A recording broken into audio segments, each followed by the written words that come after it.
দেখো তো শ্বশুর বাড়ি এসে বসে খাতে দিচ্ছে না। ওখানে ভুট্টা আছে মাড়াই করার জন্য, তোমার আছে তুলে দিয়া গামলা ভরা, আবার এই যে বস্তা ভরা। আল্লাহ জানে বস্তা আবার মাথায় উঠাবে কিনা। বাবা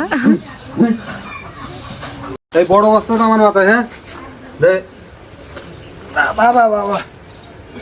শ্বশুর বাড়িতে শেষ পর্যন্ত আমার মাথায় উঠাই নিলে কি করব। আইসি 5-6 দিন খালাম, এটা তো আমার কাছে শোধ করে দেওয়া লাগবে, এই জন্য বাধ্য হয়ে কাজ করে দিচ্ছি।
জোয়ান পোলা কে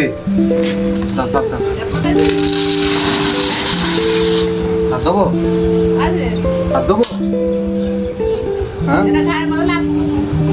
এত দরদ কিছু ঘাড়ে লাগবে। জোয়ান মানুষ বিয়ে থাকা করার জন্য কোন জায়গায় আছে হুন্ডা নিয়ে জন্য ইয়ে করে দিয়েছে, বায়না দিয়ে দিয়েছে। হুন্ডা দেবে নাকি বায়না দিয়ে দিয়েছে, ভ্যান আলো আমার বললো, বলছে যে আপনার শ্যালো বিয়ে থাকা করবে এই জন্য বায়না দিয়ে দিয়েছে মেয়ে, হুন্ডা দেবে তারা।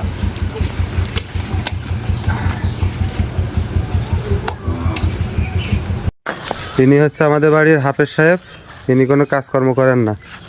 তা পরীক্ষামূলকভাবে ইনার মাথায় একটা বড় সড়ো ছোট বস্তা দিয়ে দেওয়া হলো।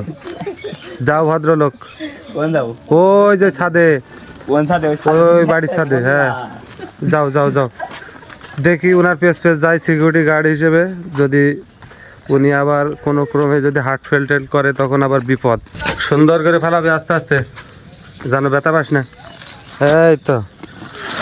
এই তো আমাদের হাফেজ সাহেব সাকসেস হয়ে গেছে। হ্যাঁ তাহলে কি সামনে ব্যবস্থা করা যায় না? হ্যাঁ হ্যাঁ মাশাল্লাহ মাশাল্লাহ। আর এটা হচ্ছে মন্ডল বাড়ির পুত্র সন্তান, এনারও ব্যবস্থা চলতেছে। FZS এর বায়না করা আছে, ইনি সার মানুষ, তারপরে ওই যে নিজের বাড়ির কাজ করে।